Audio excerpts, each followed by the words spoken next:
बिहार में घोटालों की बारात सज रही है।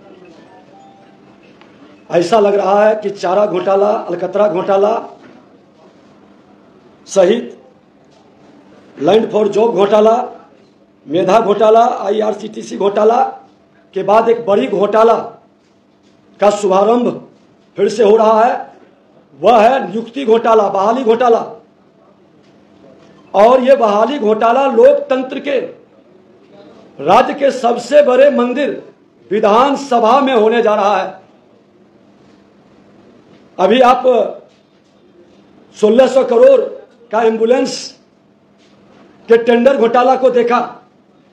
सरकार मौन है CBI से जांच पर, वो पीछे भाग रही है। जदयू के सांसद के द्वारा किस तरह से पैसे की लूट मिल करके 50-50% कमीशन खोरी है सरकार, 50-50 चल रही है। बीते दिनों अगवानी पुल पर ढहने पर भी प्राक्कलन और डिजाइन में घोर अनियमितता की बात जो सामने आई, सरकार ने भी स्वीकार किया, लेकिन CBI से जांच नहीं कराएंगे। आज ताजा मामला बिहार विधानसभा में सुरक्षा प्रहरी की बहाली से जुड़ा है। जो बातें जानकारी में आ रही है कि इसमें भ्रष्टाचार का नीतीश मॉडल सामने आ रहा है, जहां टेंडर निविदा प्राप्त करने वाली एजेंसी ही टेंडर निविदा की शर्तों को तैयार कर रहा है। इस विषय को लेकर हमने 23 जून को बिहार विधानसभा अध्यक्ष को भी एक पत्र लिखकर बहाली से जुड़ी जानकारी मांगी है, ताकि सच का पता चल सके। बिहार विधानसभा पटना के विज्ञापन संख्या NIT नंबर 14/22 के माध्यम से सुरक्षा प्रहरी की निविदा प्रकाशित हुई है और ऐसी सूचना मिली है कि निविदा की शर्तें चयनित एजेंसी ने बनाई है।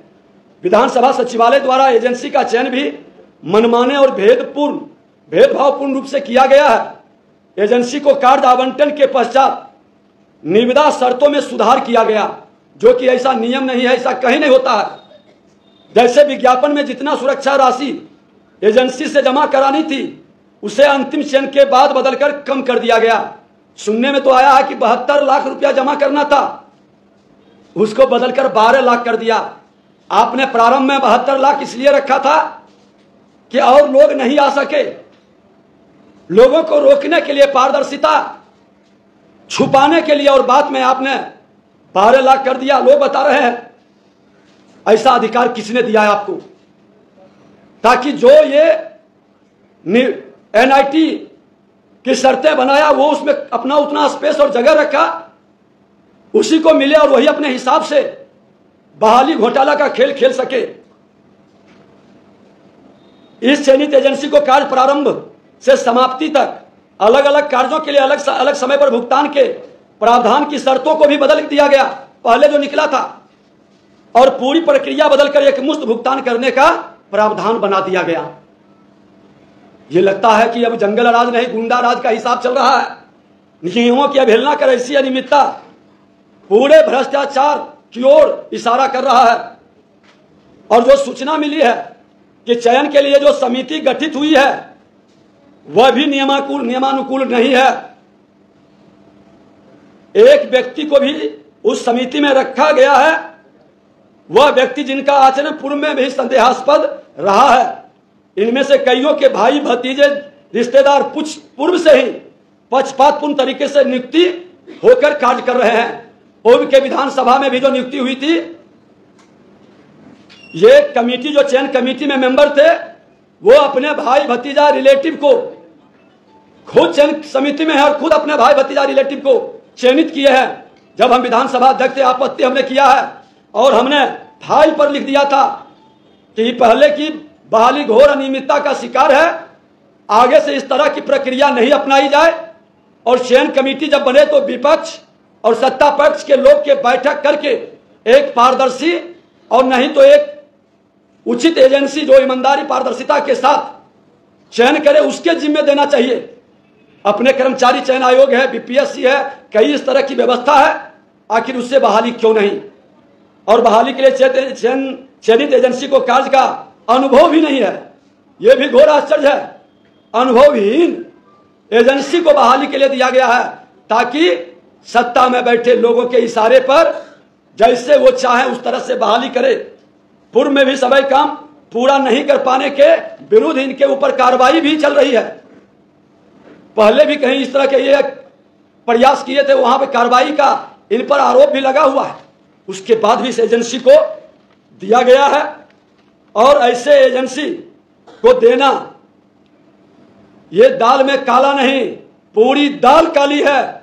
घोर अनियमितता का ये वातावरण विधानसभा के अंदर, जो लोकतंत्र का सबसे बड़ा मंदिर राज्य के अंदर है, वहां हो रहा है। बहाली के नाम पर सभा सचिवालय के कर्मियों और पदाधिकारियों द्वारा एजेंटों के माध्यम से बेरोजगार युवाओं से नौकरी के नाम पर वसूली की बात भी पूरी चर्चा में चल रही है। इसकी भी जांच होना आवश्यक है, क्योंकि कई बच्चे को ठगने का खेल शुरू होगा। आज मैं कहना चाहूंगा मीडिया के बंधुओं से कि जो खोजी पत्रकारिता को धार देते हुए इस मुद्दे को, भ्रष्टाचार की जानकारी आप प्राप्त कर सकते हैं कि सच क्या है, और जिन खोजा तिन पाइयां गहरे पानी पैठ, मैं उनको जरूर सम्मानित करूंगा। आपको मिल जाएंगे जिन लोगों से पैसे ठगे जा रहे हैं विधानसभा के अंदर। पहले भी बिहार विधानसभा में जो चयनित प्रक्रिया पारदर्शिता में नहीं होने के कारण विवाद में रहा, कई विवाद तो हमारे सामने विधानसभा अध्यक्ष के रूप में भी आया, कई पत्र आरटीआई से मांगा जिसका जवाब भी नहीं दिया गया था। निगरानी थाना में मामला भी दर्ज हुआ है, उसको लेकर के पहले से व्याप्त अनियमितता के आलोक में तत्कालिक अध्यक्ष होने के नाते हम संचिका में यह निर्णय भी दिया था कि चयन प्रक्रिया को पारदर्शी बनाने हेतु एक सर्वदलीय समिति बनाई जाए, जिसके देखरेख में प्रक्रिया पूरी हो। जिस प्रकार से परिवारवाद, भाई भतीजावाद, जातिवाद और चयन प्रक्रिया में भ्रष्टाचार के योग प्रतिभावान युवाओं का चयन नहीं हो रहा है, यह दुर्भाग्यपूर्ण सुशासन के माथे पर कलंक है। मुख्यमंत्री जी का भ्रष्टाचार पर जीरो टॉलरेंस एक बेईमानी है। खोल करके ये सिर्फ नारा लोगों को सुनाने के लिए है, अंदर खाने कुछ और हो रहा है।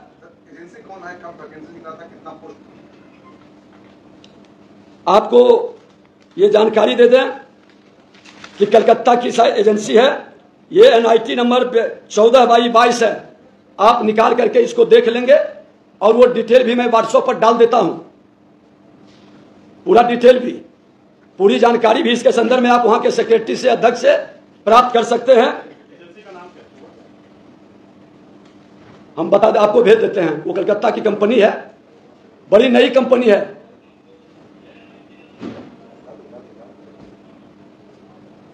और मित्रों, सबसे बड़ी बात है कि इस तरह का खेल, आवेदन भी मंगा लिया गया है।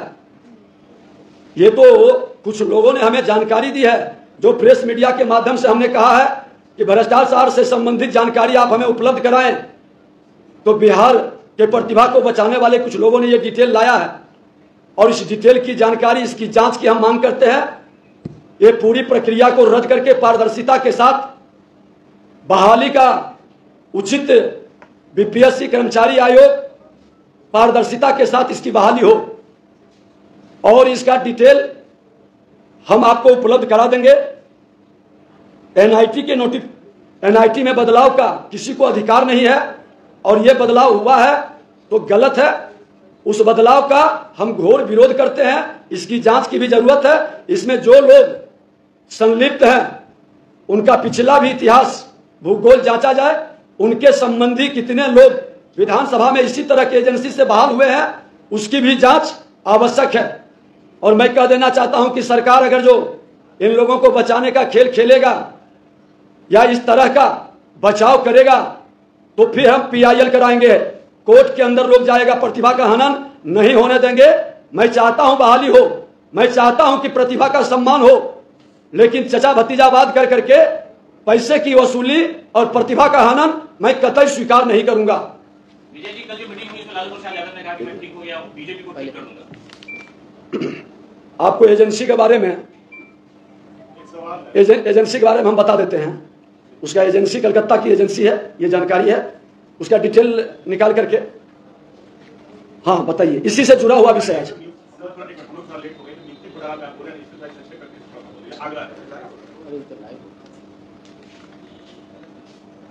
बिहार विधानसभा के अंदर सुरक्षा कर्मी की बहाली को लेकर के जब हम विधानसभा अध्यक्ष थे उस समय भी दबाव पड़ा था कि सुरक्षा कर्मी की कमी है। हमने कहा था उचित एजेंसी से, आपके पास सरकार के पास कई एजेंसी है, बीपीएससी है, कर्मचारी आयोग है, सिपाही भर्ती कई तरह का है, आप उससे करवा करके विधानसभा को दे दें। हमने इनकार किया। लेकिन अब जो हो रहा है, एक गलत एजेंसी जिसको अनुभव नहीं है उसके हिसाब से निविदा तैयार किया गया और निविदा में लोगों को रोकने के लिए किस तरह से जो अर्नेस्ट मनी 72 लाख था, बाद में जब काम मिलने के बाद उसको 12 लाख करके उसको लाभ पहुंचा रहा है। अनुभवहीन कंपनी को और चयन समिति में उन लोग को रखा गया जो पहले से आरोपित थे, जिनके भाई भतीजा बिहार विधानसभा में खुद चयन समिति में बैठ करके हाईकोर्ट के सिटिंग जज से जांचो।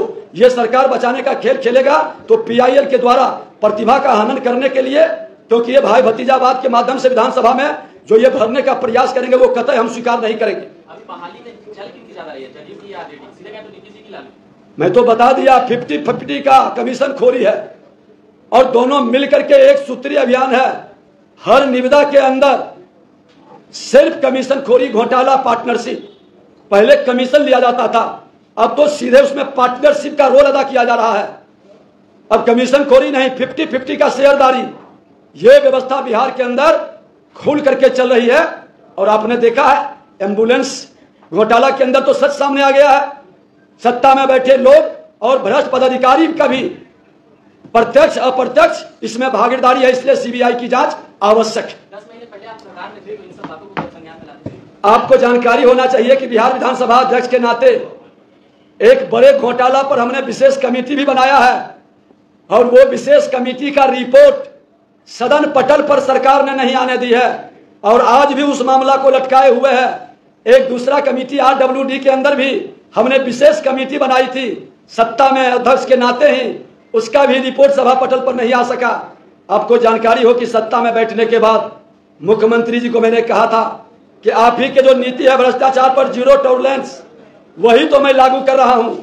आपको याद ही होगा, पूरा बिहार क्या पूरा देश देखा। आपने इल्जाम लगाया कि नियुक्ति के नाम पर पैसा वसूलने का जो प्रयास किया जा रहा है, उसका कुछ सबूत आपके पास है, मीडिया के सामने रखें क्या? कैसे इल्जाम है?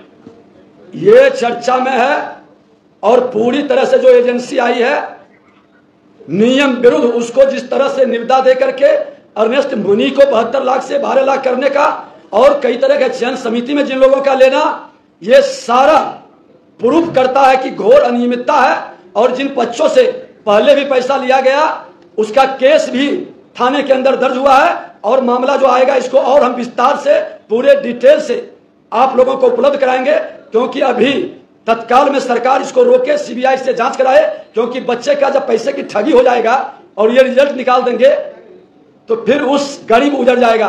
इसलिए हमने अभी पूरी प्रामाणिकता के साथ फिर आपको डिटेल में भी हम बताएंगे। एम्बुलेंस घोटाला जो पिछले दिनों की बात आई तो जदयू सांसद जो जहानाबाद के हैं उनके बेटे की कंपनी पर आया, तो क्या ये कलकत्ता की जो एजेंसी है तो वो भी मौजूदा सरकार के कोई मंत्री के रिश्तेदार का है या क्या? पहले तो बता दें, ये नियुक्ति घोटाला जो विधानसभा में, उस कंपनी का नाम है IIPM, Indian institute of Sai chemistry. ये जादवपुर कोलकाता का कंपनी है, कोई अनुभव नहीं है इसके पास और जहां इन्होंने काम किया उस पर पहले से ही जांच चल रही है। इसी तरह के मामला हमने विधानसभा का उजागर किया था MKCL कंपनी का।